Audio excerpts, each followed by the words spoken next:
All right, guys, welcome back to the Onside Inside podcast. I'm your host, Corey Tompkins, and today we've got Mitch Pocklington from... Nailed it, mate. Yeah, nailed it. All right. We've got Mitch in here today. So a little bit about Mitch. Mitch runs a building company up here in Brisbane called Mitcon. And do you want to give our listeners anyway a bit of a backstory about yourself and, a little bit of a brief rundown of what you actually do up here and all that sort of stuff? So we run a custom building company.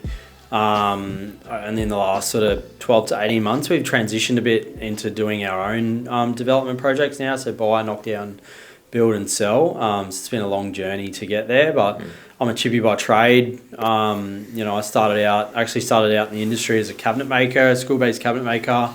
Did that for a few years and then sort of progressed along as you do.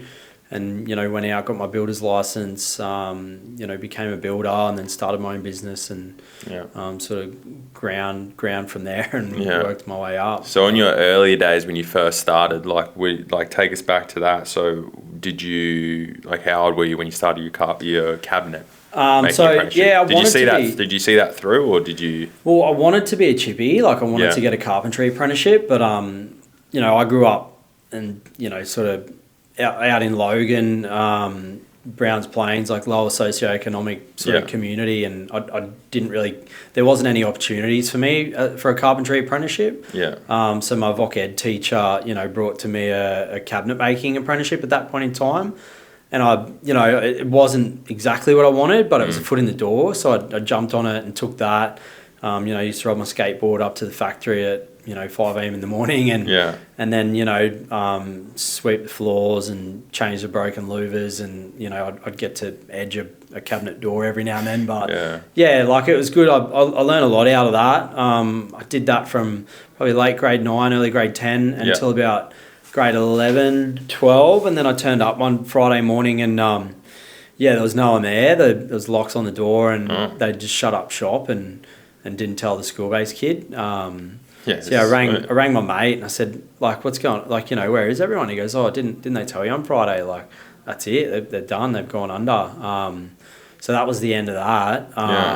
And then, I was sort of back to the drawing board at that point. So I had an opportunity through a family member to go and do surveying. So I went and, did surveying, finished school, finished year 12, which I was pretty lucky to actually finish. So I finished year 12 and then went and did surveying for 3 years and studied surveying as well. And that's what led me up onto the pipelines after that. It was a bit of a on and off sort of journey. Did that. Went and lived overseas after I did 3 years of surveying. Went and lived in Canada for 6 months. Man, it's crazy. You just telling us the journey that you're currently on at the moment to get back to what you are now. From that, but anyway, So you went up to the gas mines. And then what? Then to Canada. So then after that, I just wasn't real happy doing that. So I went and just lived in Canada, and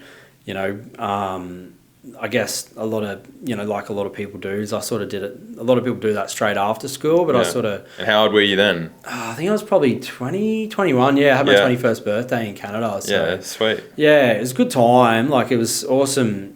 just real life experience. So I learned a lot. That was the first time I'd ever been overseas. Was when I was 21. First time I'd ever lived on my own. So I really. Sort of jumped right into it and just took that whole life experience right in. So, that was awesome. Did that for 6 months and then, I was sort of sitting in Canada and I was like, fuck, I really need to sort my life out, get some sort of qualification or do something. So I came back and tracked down a mature age carpentry apprenticeship. Did you look for surveying jobs back here? I did. I looked around, but it was sort of hit and miss. I went to uni and studied surveying for a year and figured out I didn't enjoy it. It wasn't, what I wanted to do. And so to get a surveying job, you sort of needed to be a qualified surveyor. So I sort of, I went back to what I enjoyed and what I knew, which was, carpentry and woodwork which I'd always been good at. So yeah. And what was your journey like through getting that adult apprenticeship? Because I know a lot of guys struggle to get them. Like they are. Yeah. So again, like I guess similarly to like when I was in school, there just wasn't much option around. You know, like I found an ad for a carpentry apprenticeship, but it was with a stair builder. So Stephead Carpentry down in Slacks Creek. So it wasn't exactly what I wanted, but I thought, hey, look, this is the opportunity to keep progressing that journey. Yeah. So I took that and I went and I think I jumped back in as like a second year because my cabinet making, some of those codes like it's a lot, just especially in that first year. It's all just it's like how to read plans and just general sort of shit. How to use a hammer. So, I think I probably had like 5 or 6 course codes that sort of I could transfer over. So that enabled me to jump in as like a second year mature age apprentice. So I did stair building. Well, that was awesome. Like a lot of like apprentices these days like would never build a set of stairs. Like it's just how the industry is like at the moment. Like you don't like stairs are it's like pitch and roofs. Like it's one of those things. You just don't do it. So I built I built spine beams, like winders, like I built heaps of stairs like as a second or third year, which was good. Like I enjoyed that, but I probably got to a point like maybe 18 months in where I was doing everything. Like I was setting. It didn't take you long to. I was setting stringers on the CNC router. Like I was using the CNC router. I was trenching stringers by hand. Like I was doing everything on the floor. Like that one of the qualified guys was doing. And so I looked around. I searched around and ended up getting myself into another apprenticeship. By that point, I was like third year sort of thing, and I jumped in. And it was with a local builder around town. Red Chem, so I jumped in with them and finished off my apprenticeship. And I learned a lot there. Like, it was a traditional builder. You do a bit of everything, concreting, bit of drainage, roofing, like all that core skill that, I feel like a carpenter should sort of know.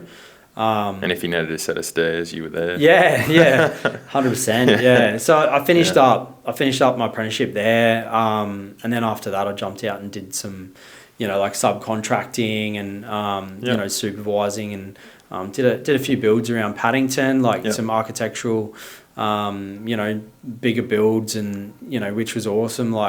So it's good. I feel like I had a rounded skill set and experience from all that sort of journey. So when you were, just to give the guys that are listening, so when you were obviously in that process, by the sounds of it, you definitely didn't just fucking jump into it. Like you were trial and error, like heaps of different stuff. But then, you know what I mean? And I feel like you definitely weren't afraid to start over again because it is a very humbling experience. Like for the guys that are starting an apprenticeship or that have already done something, like you literally are starting again.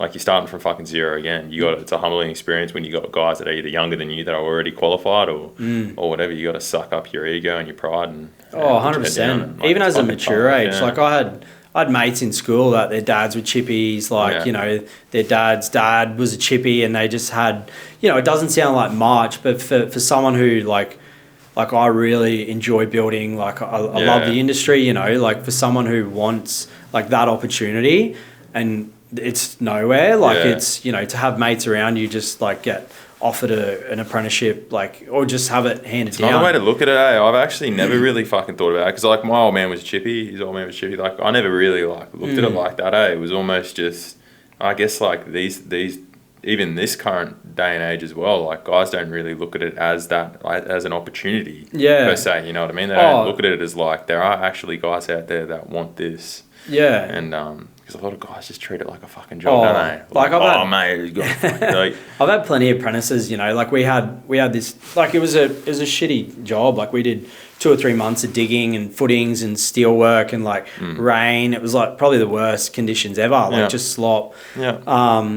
And then he threw it in, like he didn't want to like hang around, which is fair enough, like each to their own. But like a week and a half later, we got like $50,000 worth of packs of timber and like big glulam beams for all exposed hand cut raft. Like, an amazing frame that it's all part of it, and that's something that I tell them all as well. Like, whether you're digging holes, you're cutting timber, you're doing some really nice, detailed work. Yeah. You're moving boards for 2 days, whatever it is, what I mean? I think that sort of comes with maturity as well. 100%, You will eventually close your eyes and look back, and it will all just fucking go like this. Yeah. It all just molds into one, and you soon realise that, I already know, like, even the qualified guys that I've got now, they all know the same thing too. It doesn't matter. Like, it's all the same. It's all the same shit. When you think about it, like carpentry, when you were a carpenter, it's all the same stuff. Whether you're digging a hole, you're doing some framing, you're doing some skirting, and I think that just comes with maturity. I think. I think it's 100% it's maturity, but I think, like, even myself, I'm guilty of it.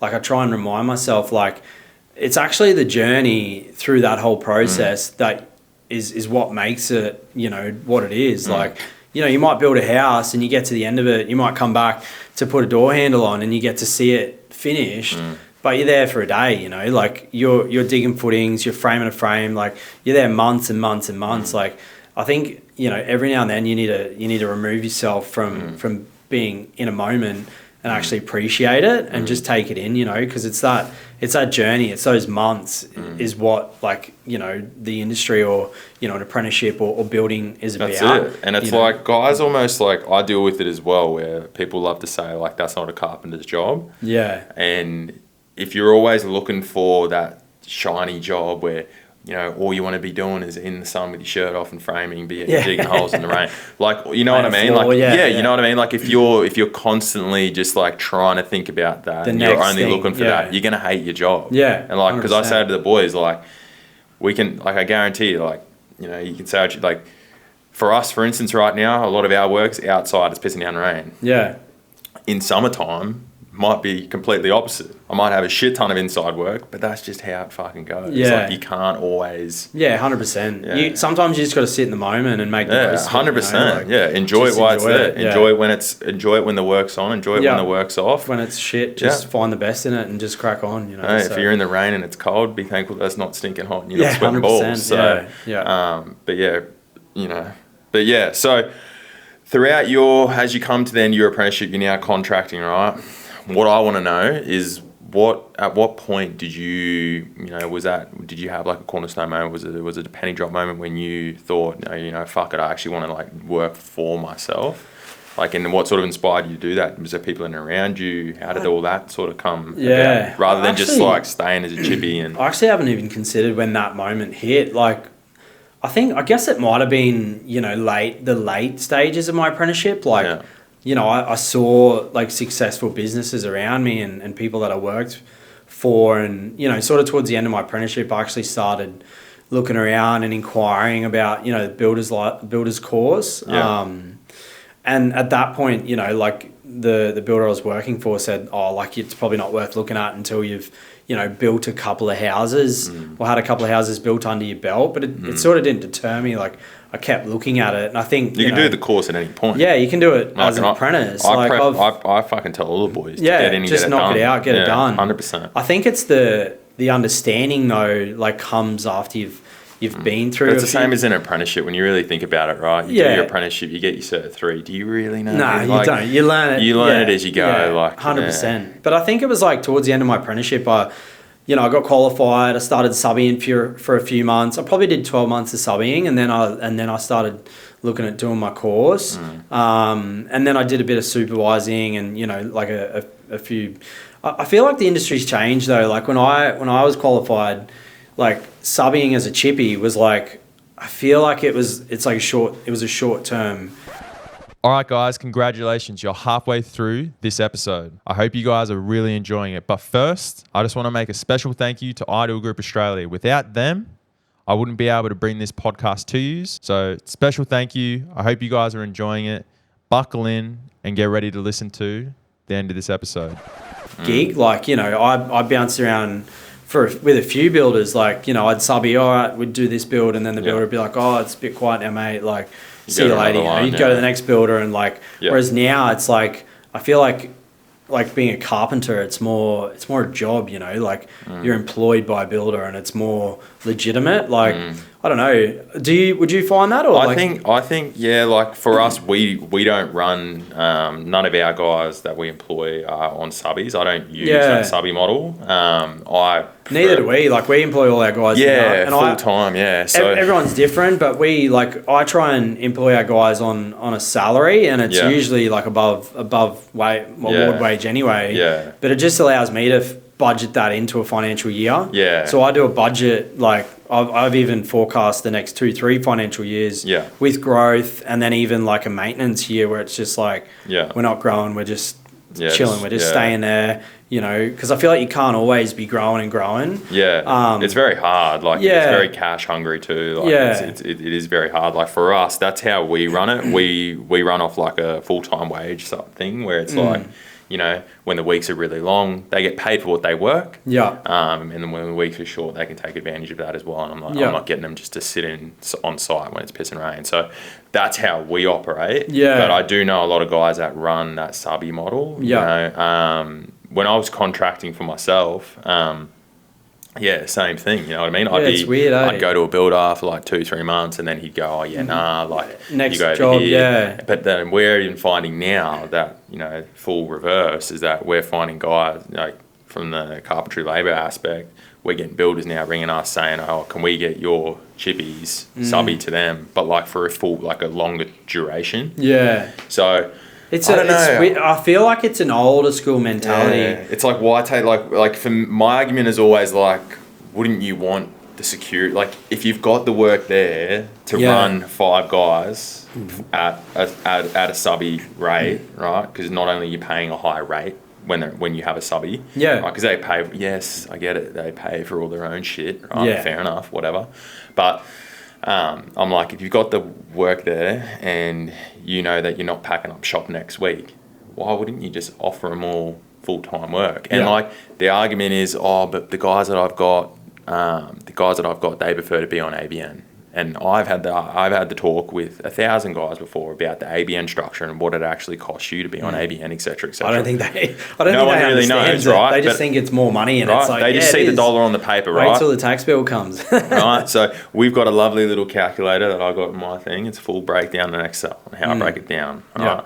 So I say to them, you put in this rate, and then it correlates everything back down the chain on what you actually get. Yeah. And like once I've sat down and done that with them, and I tell them, and I'm like, listen, this is actually what you're making. They go, most of the time it's actually less. Yeah, and because it's more admin. They see, but I'm getting $55 an hour on ABN. I'm like, mate, you put $55 in the ABN calculator. I said, you run that number down. I said, you're probably making about $30. Yeah. You know what I mean? Yeah. Or you go on wages, or you go on salary.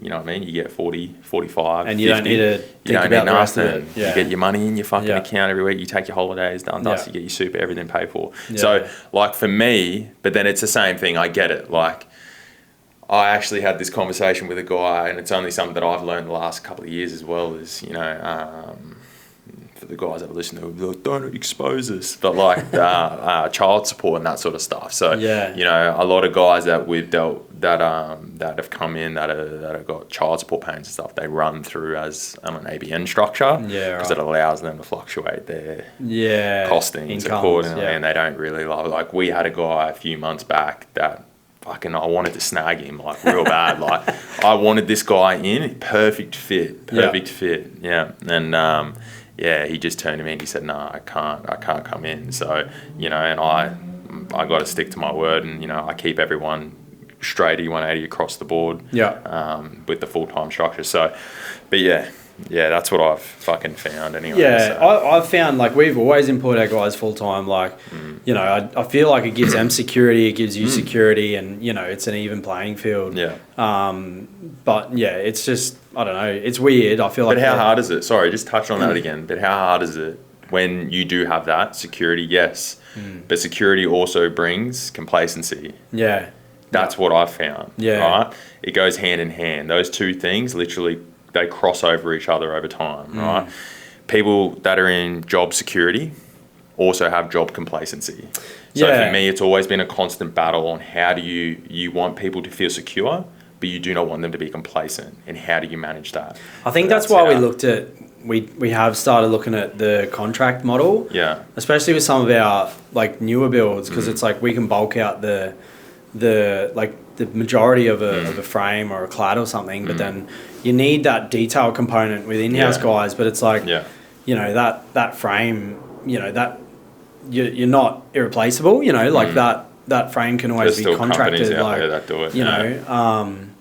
But yeah, it's hard. Like you want to keep a good juggle, because like, you know, we've found over the years, even through COVID and stuff, like we worked that many hours and that, like, you know, we worked ridiculously hard, myself and the boys I had, but it's, you know, like it's at some point it's not worth it, you know, like it's work, man. Like, you know, you've got families, you've got lives outside of work. Like, you know, I want everyone to have the same flexibility that I would sort of expect within my business to an extent. You know, like I've built this business, I've worked my ass off for it, but I want them to be able to, you know, if they've got an appointment at 3 o'clock or 2 o'clock, whatever, I want them to be able to go, yeah, sweet, no worries, like shoot off, go and do it. Like, you know, so I want to have that relationship there, but you also don't want to have it to a point where it, you know, like you said, it does get taken advantage of. And it's easily enough done. I feel like for me it's been a culture setting thing. I feel like if you can set the culture within the guys, that you can sort of manage that, and the guys will self-manage as well. But you know, I've fully fucking, you know, it's mainly stemmed from apprentices, but you know, you run our company back 18 months, like fully, there was, you know, points in time where that complacency aspect came into it, and people were just like, oh well, you know, you can't find anyone else, and you know, it was an employees market. Very hard to get guys, as everyone's fucking well aware. The tables are shifting. But you know, and that was very true. So it was hard for me to do that, but now it's a lot easier. And, it's interesting. I feel like through COVID too, there was like so many new businesses. You know, like it was easy to start a business. I'd say to everyone, like, if I started my business in COVID, I would have been laughing. Like, you know, there was work everywhere, jobs everywhere. But, you know, like, I don't think those businesses had gone through the grind of starting a business when you had to actually quote things, and you had to actually manage relationships and chase up quotes, you know. Whereas now, like you said, it is starting to shift. Like, we get inbox, like DMs from roofers and plasterers and painters and like all these new businesses that have started in the last, you know, 3 to 4 years. But now they're seeing the times turn a little bit when it is getting tight in the economy, and you know, the work is slowing down, and you actually need to price things and follow things up and be competitive, you know. So, well, you got to also be, you know, I feel like the biggest thing is obviously like that's something that we've learnt as well, but I'm thankful enough that I've been through the life cycle, and like it is a grind, but you know, for us anyway, like we're in the market with builders where we've got to compete. And there is only so much you can compete with, but it comes down to what you can offer, and you know your brand and everything like that, and the value that you can add. Because like for a lot of guys, it doesn't, like same business that you run. Like I bet you, like you don't really give a fuck too much about the pricing component. You want to get the best value out of the guy. Like if you got to pay an extra $5,000, you're not too fussed. You know, and you're not always chopping for the fucking. You're not always chopping at the knees for the best price. And that's why I like a salary model, because it's like, if I have, you know, if I can budget a financial year and someone's like, oh, like I'd like this, I'm like, okay, sweet, I'll budget that, and it sits in that financial year, and we're good, you know, like, and we'll review it like every, I don't know, 6 months or 12 months or whatever, but you know, like, I've learned that over the years too. Like you pinch pennies, like in one area, but you end up paying for it somewhere else, you know. Like if you want something done well and done good, you know, it comes at a price. You can't get both, you know. You can't get budget and quality. They don't go together, you know. But that's an argument for another day. But anyway, so back to you. So there was no real point in time where you thought to yourself that you know, you were going to take the leap and go out on your own. There was no one really in and around you that you sort of, you know, other than your businesses, and you knew that you wanted to create something. I think I knew I wanted to get my builder's license, but because what I'm trying to get at too is like, as you sort of said, you're doing probably what every apprentice or chippy looks at, superstar developer, right? You know, I love to throw those quotations out there, right? So he's in the papers, Channel 9's coming for him. But anyway, so everyone looks at that and they see the shiny lights and they go, you know, this would be great. Like, fuck, he does nothing anyway. He just sits behind the office. Like, what's he doing? Just having Irish coffees, right? Yeah. But what I want to know is, like, how did the early inception start? Like, did you, you know, were you literally just you and an apprentice contracting out? You were working for mum and dad's shops doing decks, pergolas, bathrooms and that, yeah. you know, all that. Yeah, 100%. So I I probably started the business. So like I said, I went and got my builder's license. I did the supervising, and then I probably did contract carpentry for 2-3 years, sort of thing, and I floated around a bit, and I just wanted to have a bit of a break and step away from that. So I went and did technical, I guess, estimating and sales with Dindus Australia. So they're a timber wholesaler. So I went and did that, and I think out of that, I sort of learned a lot about sales and relationships, and I feel like that was one of the key elements that probably set me up for a lot maybe quicker success in my business. So I did that for 18 months. Like, I learned a lot about, you know, timber design, technical design. Like, I dealt with, you know, like a lot of businesses like Hutchies and Picaro and a lot of guys like that, and helped them design floors and rafters and roofs and, like, you know, solve problems, sell timber. And then after that, I saw big business, you know, and I wanted to start something for myself. I guess that was probably a pivotal moment. So after that, like, I sort of started doing the odd jobs on the side, you know, because I had that carpentry backing. So I'd pick up, you know, like a little deck or a little fence, and I'd do bits and pieces of a weekend, or, you know, slip it in after work. So I started doing that.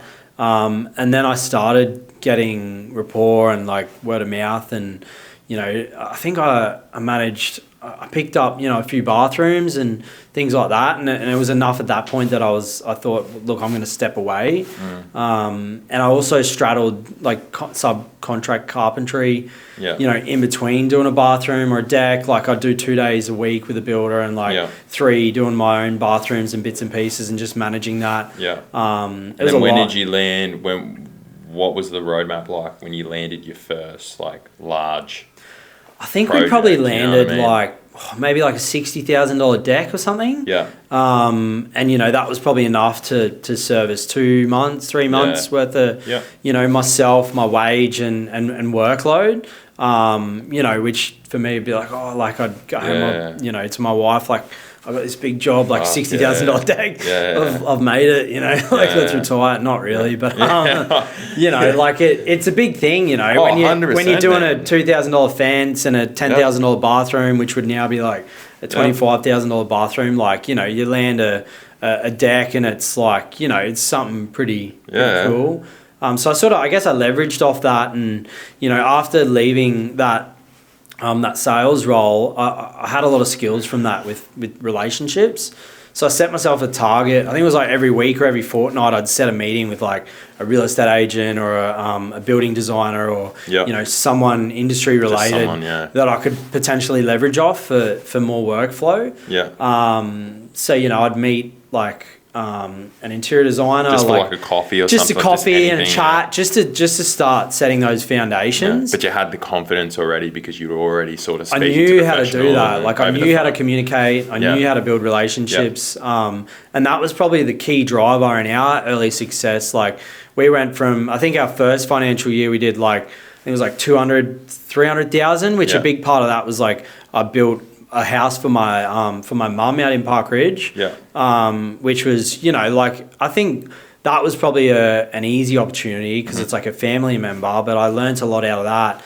But on the side of that, I did, you know, like the decks and bits and pieces as well. So I think I went from like 200,000 or 300,000 in the first financial to the next financial was like 500 or 600, and then the one after that was like 1.2, like 1.4. So, like, you know, I scaled, like, I wanted to double year on year till I get to a point. It was like year 3 or 4. Like, I was like, right, I can't go from like 3 to 6, 6 to 12. Like, it's not manageable. But I think we sort of sat at, like, you know, maybe 2-3 mil turnover on our like 3rd or 4th year of trading.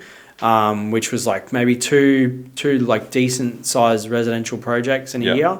So I think for me to have that success, like in a 2 to 4 year time frame, like I attribute a lot to my skill set in relationships and sales. Yeah. But yeah, I think just setting out that goal of like, you know, building that network in the early 100%. stages. That's actually such a good one. Like just something so simple, like just once a week, you know what I mean? Just lining it up to speak to someone. Yeah, literally. Sometimes it was almost like a burden because I'd be like on my knees nailing off a deck and I'm like, fuck, it's 1:30. I got to meet this real estate agent. And I'm like, I don't have time. I got to finish this deck. But it's like, fuck, like. But isn't it funny how just like those little things like that just builds on every single time, and then 6 months might pass, you might completely forget about the person, and then boom.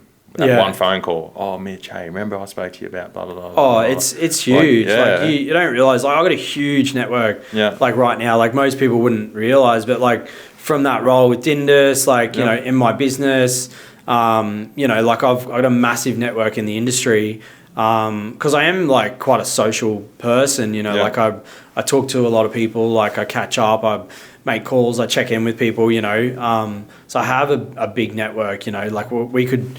Like I probably, and you know, I don't want to be like cocky, but I could probably scale the business right down, which is what I've done, and then scale it up like quite quickly, you know, with a few phone calls. But I think it's just building that rapport. And I think that's like with any, you know, established business. I feel like most guys would say the same sort of thing. You get to a point in business where it's like you, as we were literally talking about off camera,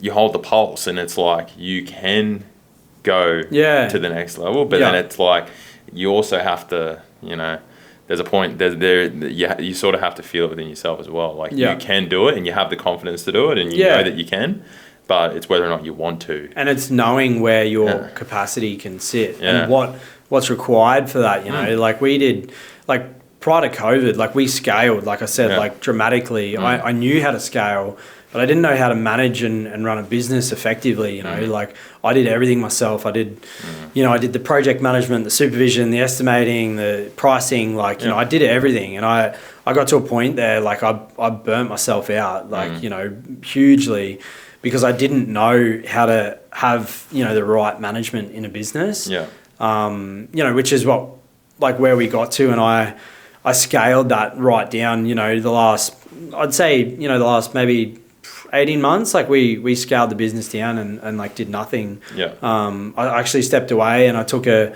business development role with Master Builders Queensland, which is what I needed at that point. But over that period of time, again, like I was pretty fortunate to see and talk to a lot of businesses, and you know, like I saw the structures that you know, you physically can't run a large scale building company without help. Like you need a project manager or a supervisor or you know, an estimator. Like it's not physically possible. Like a lot of builders do it. You know, they might get to where we were at, like, you know, maybe 2 to 4 like nice builds a year. That's it. Like you're capped. You literally like one person. But some guys like that as well. You know what I mean? Like we do with each their own, where they love to stay in that because they know that they can control that.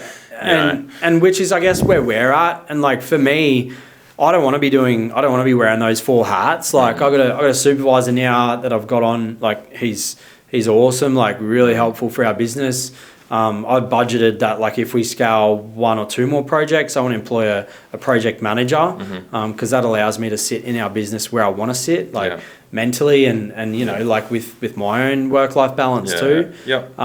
But it's just those learnings, like, you know, over 7-8 years in business, you sort of realize that like you can do all those things yourself. You're just not going to have time for your family. Well, you got other, like it's, you know what I mean? Like it's a full fucking circle. Like your kids, you get married. Like there's all this sort of stuff. And if you you know, don't get me wrong, guys have done it. They still do it themselves, and they're still married with kids and that. But I feel like you eventually learn that. Like for us anyway, like I've had to get things to where they are to enable me to live a life that you want to enjoy. Because like I was at the point where I was working 10-hour days, 5 days a week, Saturdays, you know, we got a public holiday tomorrow, You know, it was funny. Yeah. I actually said to my wife, I was like, fuck, I'm actually taking the public holiday off like everyone else. You know what I mean? Where normally, as I said to her, 100%. She'd be the first one to tell me like, normally you'd just be sitting in the office and doing whatever. Like, so, but it's almost like forcing myself to act like an employee and be like, no, like I'm going to take the public holiday like everyone else. So, you know. Because like, why shouldn't you though? You know, like. Exactly. But it's just the boys do. Like they get their weekends and it's like. But then in the same breath as well, you know, I say that now, but for the guys that are starting out, like we can both vouch for it as well. Yeah. Right. There's no 100%. There is no fucking easy. No. There is no easy way out. Like you can't be expecting to be like, all right, I'm going to go register my business now. And I picked up this bathroom, but I'm going to, you know, not put in any more effort. You know, you might not have the work there, but then as Mitch just said, you need to line up meetings with phone calls. You need to put that signs up. Put like fuck, man. I was literally we used to walk the streets with brochures. We used to pamphlets. Pamphlets. You know what I mean? Done that. You get on. So you know all that sort of stuff. Door knocking, fucking signs, this, that, and the other. 5 pages. I've done. You know, well before Marketplace and fucking community pages, but you know, Gumtree, that was a good one. So. I started my quote register at 100 because I didn't want people to think that I hadn't quoted any jobs before. So I started at 100. I didn't want to start at 1. So I was like, I'll start at 100. I'll go 101, 102. I think at the moment it sits at like 400 and something. So in the space of like 7-8 years, I've priced between 350 to 400 jobs. And a lot of that, I think in the last 3 years, it's sat between 350 to 400. So that 250 projects are priced in the first like 4 or 5 years. And that might be between a fence, a deck, like a new house, like a complete new house, like $1 million build. I've probably got 15 of them in there that I probably built 2 of them. So I'd say there's probably maybe $30 million worth of work that I've priced in the last 6 or 7 years. And we've probably only done 15 mil of it or something. So, or 10 of it, you know, probably more actually. If I look at it, it's probably 50, 60 mil worth of work I've priced. But like I priced so many jobs and it was only a shift maybe, I'd say 3-4 years ago where we stopped pricing for free and you know we started charging for quotes for whole quotes. And this has been a thing as well. Like I feel like that it comes hand in hand. Like for me, I feel like every business has a point in time where you have to charge for free quotes. Right? Not charge for free quotes. You have to quote for free because there's that pivotal moment. It's like, where do I allocate my time? Like, and a guy, like I've had conversations with guys in the DMs, and they're like, oh, you know, I've been running for 18 months, and you know, I'm pricing all this. Like, at what point do I start charging for quotes? And I'm like, well, at the point when you're willing to lose the work. That's when you do 100%. It. Because you know, if you've got I literally said to him in the thing, I sent him a voice message. I literally said to him, example is, you got a $1.5 million job sitting in front of you, right? If you're willing to walk away from that and just not do it because they can't accept that you're going to charge them $3,000 to quote it, or whatever it is, then do it. You need to. But if you're not comfortable with it, then don't do it. And I said, he's like, oh, wait, how would I know? How do I know? I was like, you just will know. There will literally come a point, and the same with you, the same thing. There'd be jobs coming across your thing, but you would know that if this person's not going to pay for the quote, well then, you know. It says a lot about that person as well. Like, you know, if they're going to spend $1.5 million, but they can't invest, you know, say they get 2 or 3 builders, they can't invest $8,000 or $10,000 between 2 or 3 builders to get an accurate pricing and someone who actually cares about what they're putting on paper. 100%. Then it says a lot about that client, and it's maybe a red flag, and they should probably walk away. But yeah, like I put in so many hours, like you said, like, you know, you've got, I'd do 80, 90 hours a week. It might be 6 a.m. on site, nailing off a deck. And then, you know, it's 1:30 meeting a real estate agent to network. And then it's like 6:30 you're in at Bunnings loading the ute up for the next morning, you know. And then it's like when we had our daughter, I remember I'd be in at like 1 a.m. you know, with her on my lap, Yeah. like rocking her as I'm like Yeah, pricing yeah. a job or something. Yeah. Like, you But isn't know. it funny? You look back, like you think about that now, and you're like, "Fuck, I couldn't not fucking do do that now." Like, but it's funny though. Like Yeah. you think about it now, and you're like, "Fuck, I couldn't do that now." But then, like in the reality, when you're in the moment, Yeah. when your mind is just like, that's where Yeah. you're gonna go. Like there is no, like you just fucking make it happen. Yeah. Like, you know, Yeah, whether you just you're get rocking into your it. kid, you fuck like this whole. You need 8 hours of sleep. Like fuck, hey, you don't need 8 hours of sleep. Yeah. You will survive. Yeah, like it's 100%. fine. Just fucking rough Yeah. through it. Like you don't. I'm actually a bit different now with my hours. Like Yeah. I'm super flexible with them, and it's like, and I've allowed myself to be a bit more flexible, like within a work week as well. Like it might be like a Sunday night or a Saturday night, and it's like I can't sleep. It's 3 a.m. and I'm like, fuck, I'm just gonna go down and jump in the office and punch out 2 hours. You know, because what am I gonna do? Lay here for 2 hours or go and punch out 2 hours, and then, you know, on Tuesday morning I can take my daughter to kindy at 8 o'clock, and like I allocate that 2 hours in the middle of my week, you know. So it's I try and be flexible with myself because I know, you know, like years past I'll be like, no, I need to be on site at 6 a.m. I need to like show the boys I'm there, like I'm doing the same as them, but it's like I'm not doing the same as them. Like I'm doing more hours, after hours, like flexible hours, like you know. So that's why I try and allow myself to have that flexibility in my life. And you soon realise that they don't actually give a fuck. Nah. You know what I mean? Like, and it's almost a battle within yourself. Like something that I've had to learn the hard way as well is that deep down, they don't actually care. As long as they're getting the jobs through, they're getting paid, they get to do their thing. You know, for my guys, man, every Friday they're going golf, they're fucking, they're doing their thing. Like, but I don't care as long as the job's getting done. So, like, in regards to me being there, even though they'd be like, oh, it'd be good for you to come and say hello. Like, deep down, they don't give a fuck. It's more of just a thing within yourself that you feel. That it's a guilt thing within yourself. You're guilty, like, I need to show up. I need to show I'm doing the same. But it's like, you're not the same. Like you don't need to prove. You don't need to prove nothing. You don't need to prove anything to anyone. You know, like the only thing you need to prove is for your family. You know, like that you were. You know, if your daughter's grows up, she's 20 and she doesn't remember you being around. Well, that's the only thing you need to prove is that you need to be. And a good thing that I looked at, like this is something that I've learned as well, is that you know, I didn't need to prove anything to anyone.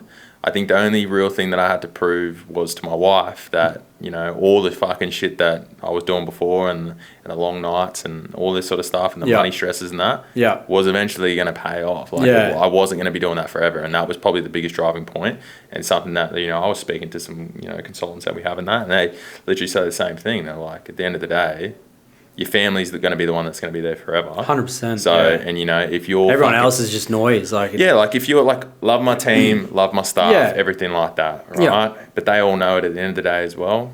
And it's the same for them. Like, and that's why I said it, I try and offer a two-way street, you know, like at the end of the day, like their family is going to be there forever. 100%. Like I'm not going to be here for them, you know, forever. So like, you know, if they need to do something with their family or whatever, do it. You know what I mean? I got guys now that they got their own families. They're the only working, they're the only one that works and that sort of stuff. So then I hold like a lot of responsibility on my shoulders for that as well. It's only been very recent that sort of happened, and it's something that I've had to mature with as well. And it drives me to do what I do, even if I'm not in the office all the time. But I get, you know, in 5 hours I can get done 10 hours that I used to do, like, you know, just procrastinating and stuff. But like, you know, I hold that weight on my shoulders. But yeah, like I always say to the guys as well, if you got appointments, you got anything like, go and fucking do it. Doesn't bother me. Like, doesn't bother me. Because I'm going to do the same. 100%. You know what I mean? And it's like, you know, their family and everything comes first. And I'd be stupid. As an employer, you'd be stupid to think otherwise. 100%. And, you know, for the guys out there that drill their apprentices and, you know, their staff and that, like, you're an idiot because, you know, it's never gonna happen. And I feel like if you can lean the other way and say to them, listen, like, this is how we run it here in our business. You know, if you need to take time off or whatever, just let me know. You know, I got guys that literally will ring me. You know, whenever. Like, I think last week, one of the guys, he rang me just like at 10 o'clock. One of his kids was in hospital. He just rang me. He goes, hey, I'm just letting you know I'm going to hospital. No worries, done, dusted. I don't need to know why. I don't need to know when you're coming back to work, right, or anything like that. I just said to him, I said, well, just text me if you're coming in tomorrow. He said, no worries, we'll do. That was it. Yeah. You know what I mean? He doesn't Yeah. need to fucking justify it to me. Yeah. I'm not going to say nothing to him. Yeah. Right? I know that obviously there's shit going through, but it all comes back to like culture and stuff like that, and Yeah. team as well, because I feel like you still have to have a handle on it, because you can lose control of that. And I've had guys take advantage of that as well. And, you know, lean into that that vulnerability that I would have. So it is very hard to manage that little aspect. But yeah. Yeah, 100%. It's a juggle, eh? Oh man. So, but anyway, all right. So carrying on. So we've just obviously spoken about where you're at now. You know, obviously the business that you've designed around your lifestyle and that now, right? I've got a question for you. You know, this is something that I like, that I've been asking guys recently, is how do you think has socials played a part in anything in your business at all? Hugely. Yeah. How do you reckon? Like, I think the early days, like social media has a number of different components to it. Like as of recently, I guess we've probably pulled away from it a little bit, and we don't rely on it as heavily. But in the early days, like it played a part, like A, for engagement, and I guess B, for reinforcement.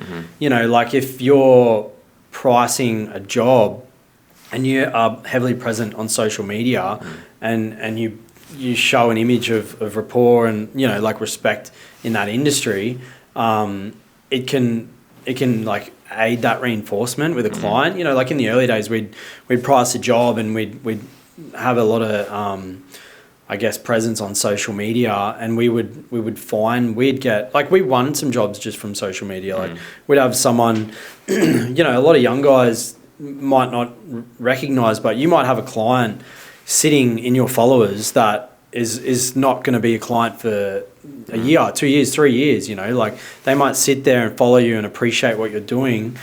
And then in like 2 or 3 years' time, they go, hey, I want to build this house. Like I got, you know, I want to do a $2 million build. I've been following you for 2 years. Yeah. Oh yeah, cool, sweet. I don't even know who you are, but yeah, let's go. All the selling's no longer needed. You know what I mean? You don't feel you've like sold yourself. You've already sold 2 it. years, you know, now you've reinforced it along the way.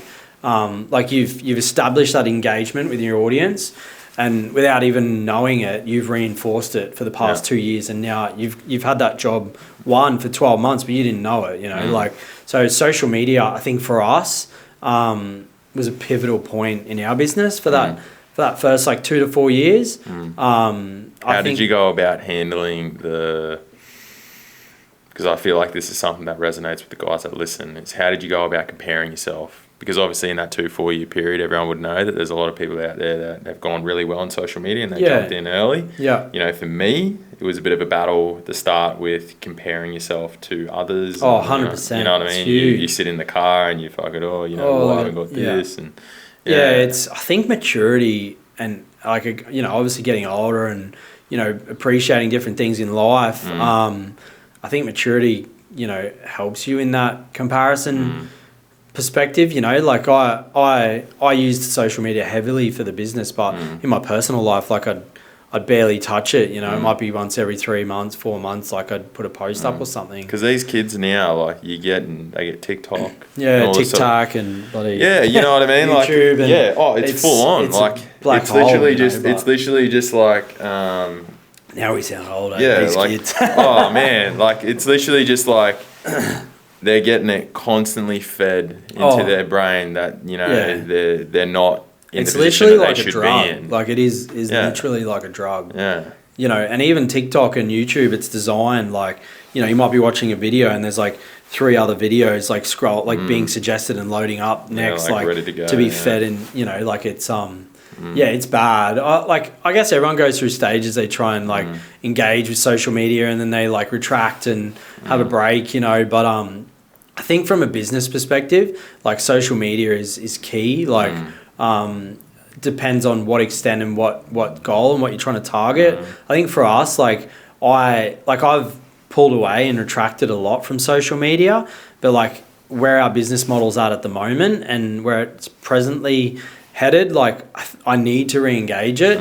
Not to a massive scale, but I need to build like a rapport as a builder developer in the industry. And I feel like it changes, and I feel like a lot of guys don't, you don't need to be scared of change either. Like for us, like I always say to Nick, the same content that's coming out now is not going to be the same in 12 months. Like it is okay to go through the highs and lows of changing and how you want your content to look and how you want engagement to be. And 100%. There's guys out there that were doing massive amounts of content, 4 or 5 years ago. What do they do now? Not much. You know what I mean? Yeah, that sounds like ours. But they've built the thing, brand, and they've built the brand, and that, so they can sort of back away. Like it's it's fine. Yeah, I guess we invested heavily in content. Like we'd spend, I don't know, maybe $10,000-$20,000 a year on videographers, and like we'd boost like Facebook and Instagram paid posts like almost every second. Like I'd pump behind paid posts, but now I don't. Like I just, like we have that brand established in the market. I feel it's not huge, but it is enough within our networks. But I think from a builder developer perspective, which is now where our business is heading, I think I need to reestablish. Like I crashed our website 18 months, 2 years ago because I didn't want people ringing me. Like I needed a break, and I wanted to get away. Like I didn't want clients ringing me and people trying to get me to price jobs. So I crashed our website. I pulled right back from social media, but I like now I've just started pricing, getting a website rebuilt. Like reestablishing some social media brand and footprint because in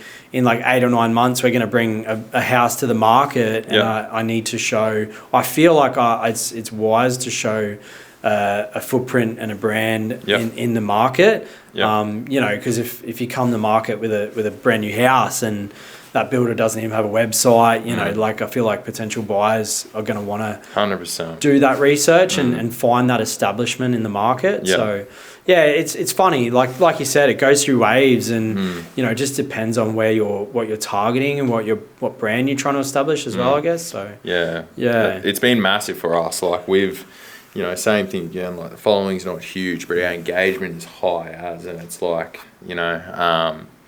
for us, like I reckon it's a benefit, but for the young guys that are in there and they are got the socials and you're comparing yourselves to fucking every man and their dog and you want that 79 series and you want the Silverado and you want the nice trailer and you want all that, like just understand that, like just stay in your lane. Like it's totally fine. You don't need to be comparing yourself. Like 100%. Like fucking, like I love to say, like, social media is one of those things you're only ever going to see what you want to see. You don't actually know the context of it. You're only going to see that 15-second clip or that photo or that. You don't actually know what's behind 100%. all that.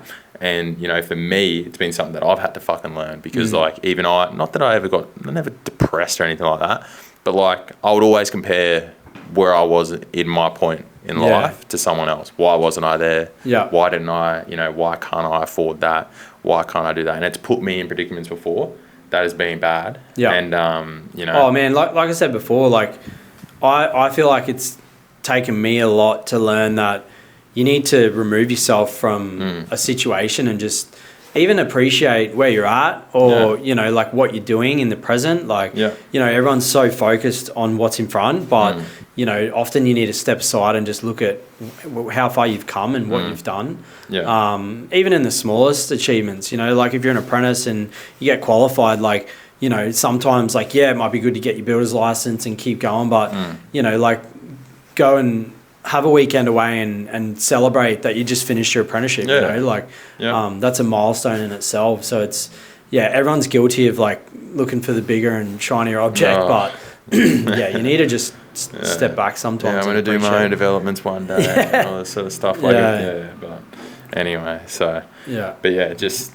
understand that it's all good. Everyone's in their own sort of path. Like even me and Mitch now, like talking to you guys, same thing. We're just on our own little thing. I'm not comparing myself to him. He's not comparing himself to me. You just stay in your own thing. Just got to appreciate and be happy where you're at. That's it, man. That's it. Set your own goals and keep at it. So, all right. So fast forward to now, we're getting there. This has actually been really good. Fast forward to now, we've briefly touched on you saying that you've now built a business that you obviously enjoy, and it's giving you the lifestyle that you want. What does that lifestyle look like? Like, what are you able to get? Are you fully off the tools now? How does all that? It's always a juggle, eh? Yeah. Our supervisor at the moment has just had a baby, so he's off for 2 weeks. Yeah. So I'm sort of juggling back, doing a few bits and pieces, but like I guess I just want, time for family is a big one for me. Like we've had a lot of like in the past, like a lot of I guess personal losses sort of thing, but I think time for family is a big one for me. Like I want to allocate time for myself, like my own mental health and my own wellness, and family is a big one, man. Like you really need to appreciate where you're at and be in the moment with, man, with like where you're at. Same with me. It's like for me at the moment, probably the biggest thing is just being able to be there for my kids and understand, like, and have that flexibility there. And for the guys that are listening that have got normal jobs and they got kids and that, like, you just got to find like I was having this conversation the other week with a guy. He doesn't work for us. He works for another builder. But he's a chippy and he's fairly good. Fairly good chippy, fairly good builder. I've been trying to poach the guy for fucking ages. So you're listening. No, we've just been mates for ages. And like he's been telling me. So he's now got his second kid, and he never ended up jumping ship and doing his own thing. But great chippy, great leading hand. He's got a really good paying job. And he's struggling to manage time at the moment. So he discussed with me on what I'd recommend. Obviously we live two different lifestyles at the moment, but I just said to him, like, he needs to find his normal. And even though he's every day, 5 days a week, he's 6:30 till 4 or whatever like that. Turn his phone off on the weekend. When he is home, try to give as much effort as he can to and be present where his feet is. Like, don't be, and he needs to communicate that with his boss as well, because he's getting phone calls and stuff outside of work and that. And so for you guys that are listening, you just need to learn to be present and take advantage of the situation that you are in. Because even though we're talking about us having flexibility to be able to drop off the kids and stuff, everyone tends to forget, like, we've also got all the stress that comes with that. It's not all fucking roses and lollipops. You do sit down, like for me, I sit on the edge of the bed and, am I going to make payroll this week? And there's a big stress there, you know what I mean? And it goes on my shoulders as well. I've got people that depend on us every single week. So, just understand that everyone's got their own stress, but you just got to find what works for you. 100%. And it's just time, like I've learned, and even at the moment, like I've, public holiday, like my supervisor's off, we got a 4-month-old baby. Like, I used to like allocate a lot of time for myself. I go for a ride in the morning, like I do a lot of like Wim Hof breathing and, like doing ice baths and things like that. But I haven't done that for probably 5-6 months because I am at a higher capacity at the moment than what I want to be and what I enjoy. But like I said, we got a 4-month-old, like I've got guys off, like it's just don't be too hard hectic time. But, you've just got to manage those periods and get through it and then get back to where you sort of want to be and where you want to enjoy your work-life balance. So, it's definitely needed. All right, sweet. Well, we've got a little segment that we love to do. Don't shoot me for the questions because Nick has come up with these questions. So we love to do a little bit of segments, like just a fire round, where we just like to ask you some questions. They're obviously in relation to the industry. And man, you just got to try to answer them the best that you can. So tricky. Just to give the listeners a little bit of, a little bit of insight into you a little bit. So, all right. So what's your favorite tool on the job site? Oh, it's got to be the framer, eh? I hate doing fix outs. I got ADHD and fix outs just do my head in. Oh, I just love getting on the framer. framer. Do you know a little thing that I love? It's like it's a weird thing. Framer's my favourite too. Winter's day, right? It's a cold day, cold morning, sun's up. It's not raining like it is at the moment, but nice day, winter's morning. You shoot the frame and you smell the gas.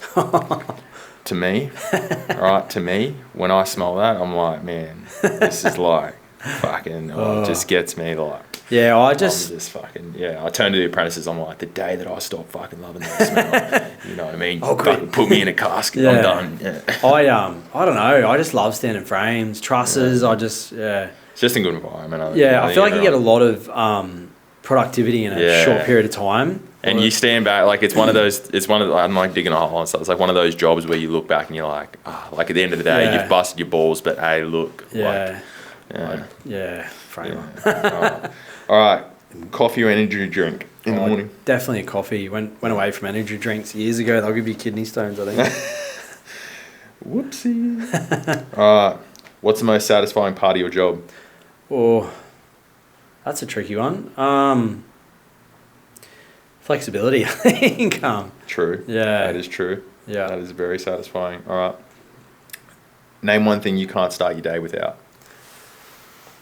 Oh, I want to say coffee, but I miss it a bit lately, just trying not to wake my daughter up. Which annoys me because I really miss that coffee on those days. Just drive through. Rappers in the morning. Yeah. All right. What's the best piece of advice you've ever received? What's one thing that sort of stuck with you? That, you know. I think it's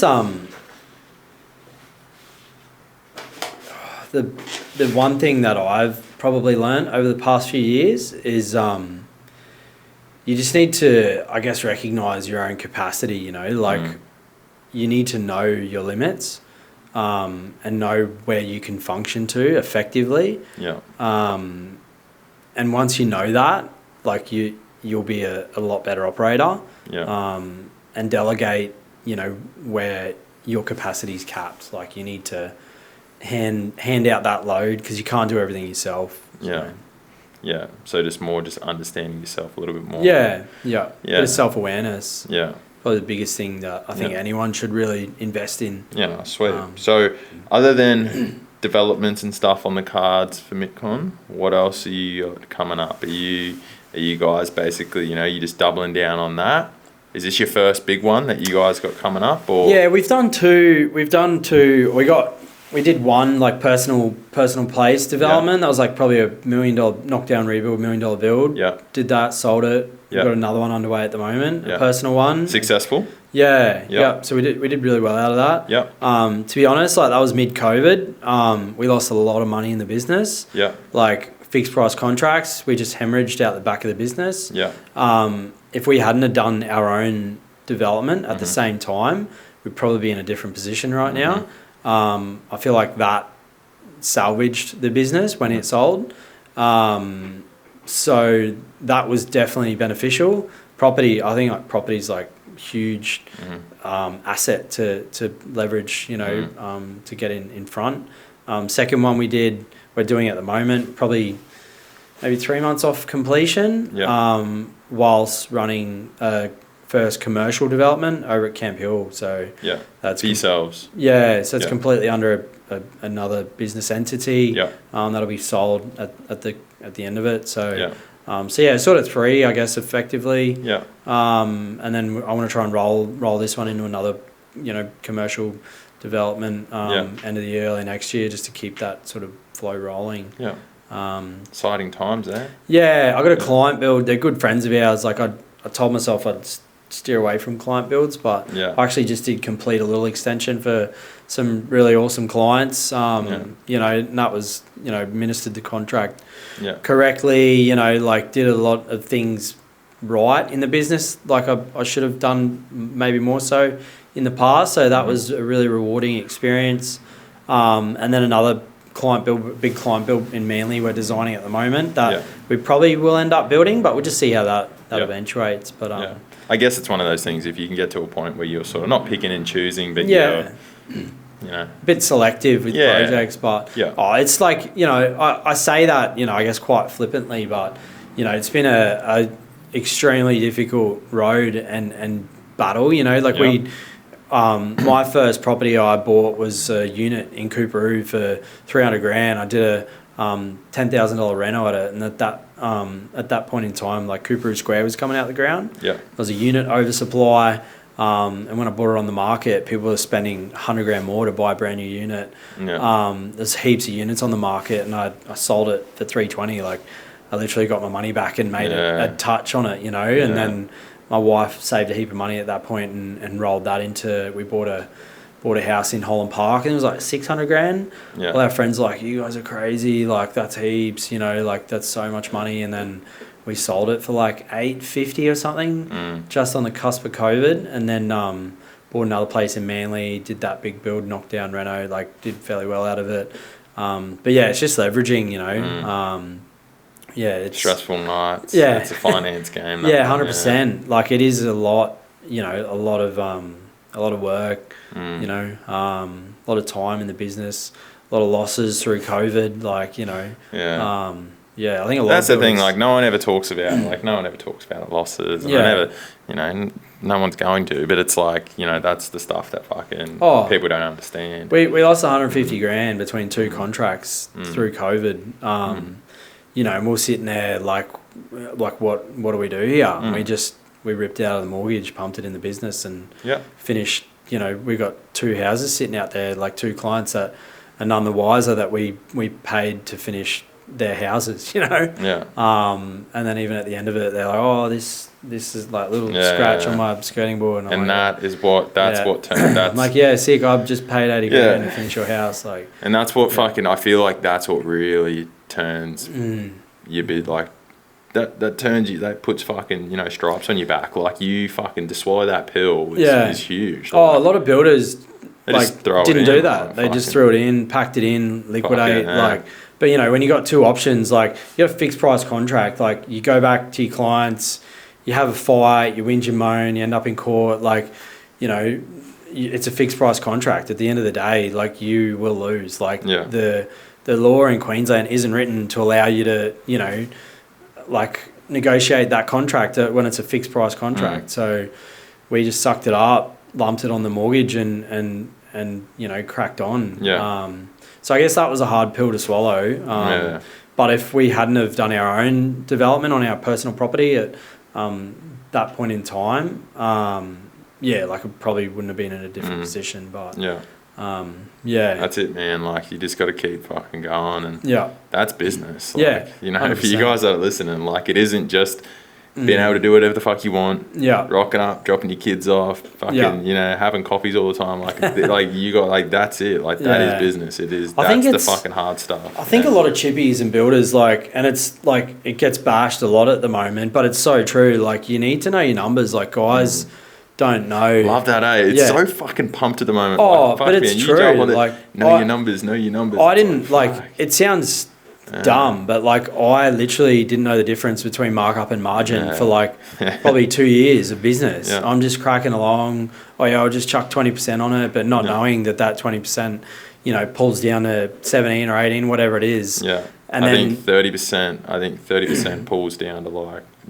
20 something. There's like a calculator. But it's like, if you don't know that, like if you're doing $1 million bill, like $1 million turnover, and you know you're pricing at 20%, but like you're actually losing 3 or 4% or whatever it is out the back at the end of your financial year. Like, you come to the end of the year, you do a P&L with your account, and you're like, fuck, why did I make no money this year? It's like, well, you're not pricing correctly, you know, like you're not. But then your costings and stuff like that. Like, a lot of guys don't actually know how to read it either. Like, even in your P&L, you know what I mean? You pump your numbers down. You might net. But are all your codings in there? Like, have you net? Like, is your net even your net? Like, everyone goes, oh, my net is X, and you're like, is it though? Have you included your debt? Have you included, and then you fucking really prompt it all down. You're like, I think know your numbers is a huge one for business, eh? Like, I, even when I was with Master Builders, like I'd chat to a young chippy or something, just started out, got his builder's license, he's same thing, doing decks, this and that. And I would try and data dump guys and give them as much information as I could to help them. Because I'm like, if I can give you like 3 years of knowledge and it saves you like fucking up, or, you know, losing money or losing your house, you know, like I'll do it, you know, hand over fist. But like I sat down and chatted to this guy and I'm like, oh, what are you, you know, like what are you pricing? What are your margins? He's like, oh man, I just do materials and, you know, and labor, and then I just chuck 10% on it. And I'm like, where'd you get 10%? Oh, I don't know, just 10%, you know. And I'm like, well, what are your overheads? Like, have you pulled a P&L? Like, you've been running for a year and a half now. Like, why don't you pull that first financial and actually see where you're running at? Oh yeah, like, you know, I don't think it's sunk in, but you know, it's like that dude could keep tracking for another 3 or 4 years, and like at 10% with growth, like your overheads get bigger, that 10%'s gone. Like, yeah, you know, they're like, I'm definitely and that's something as well. As you go through business, you learn the ways. Yeah. And like for us, same thing. Like we've had massive growth, office staff and that. So obviously your expenses go through the roof. Yeah. And all that sort of stuff. So everything has to adjust accordingly. Yeah. And you find your feet eventually, but you just hope that you do it sooner than 100%, later. yeah. Because if it's too late, you're fucking. I think the biggest thing for guys, if you're running your own thing, like with numbers and knowing your numbers, is just like pull a P&L every year. Like every time you do your end of financial or whatever. Yeah. Like we do it monthly. Like even we do it monthly, like sooner. But I feel like for a building company, like you can't really know that number until it's like you've done a whole year of trading. And that's what I was saying to you at the start. Like some guys go 18, 24 months. Like fuck. Like, this is a long time, like, to turn over, like, one job. And then you got CP, like, there's all this other stuff that comes into it, inflation and that. Like, fuck, 4 years ago, no one was talking about inflation. You know what I mean? Like, it was there, but it was, don't worry about it. Now, it's so relevant that, literally, like, fuck, if you're pricing a job that's going to run for 2 years and you haven't got a clause in there to accumulate for inflation, fuck. Yeah. You could do your ass just on inflation. Yeah. Yeah, that's like the job we're designing at the moment for these clients. Like, they said, oh, where's the price sit? And I said, oh, maybe about here. Like, once we finish designing it, we'll run a cost and see where it's at. But, like, when do you want to build it? Oh, maybe 12, 18, 24 months. I'm like, well, we need a budget 5 to 10%, like, inflation on that contract value. Because, like, based on COVID, like, I ran some numbers, like, through the end of COVID there. And on one of those years, it was like 10% inflation in the building industry on that last year through COVID, but like that was maybe one of the worst. Like even labor, fucking so it's like if you're gonna price a job and it's a fair way out, like you need to factor that increase. But I guess it's hard, like if you're pricing against other builders or someone else, like that almost needs to be another line item, you know. So it's like, why are you more expensive? Well, like, here's your line item. That's you want to build it in 2 years. Like, it's another 10%. Or you know, we'll pull it out if it's not. But like, it's there to allow for it. But. Yeah, we'll never pull it out. No, we do. All right, sweet. All right, well, I feel like me and Mitch could sit here for another hour and just yap away. But I hope you guys that are listening got some insight into what happens on site for Mitcon and his building company and what he's doing. You know, he's obviously doing something really great. He's got some really, really good lessons, and you know, even just from listening to him, fuck me, has he got a little bit of a journey. Like he's tried everything. So, you know, for you guys, he's on Instagram, he's on socials. Well, he's going to be. So, you know, and you want anything else, like, reach out to him. He's a really great guy. And hope you guys enjoyed this episode, and we'll catch you on the next one. Thanks, Mitch. Thanks, mate. Hey guys, thanks for listening to this week's episode. If something hit home for you, it would mean the absolute world to us if you could like and share this podcast with someone else that would benefit from it. Tune into next week's episode, as this will be one that you don't want to miss.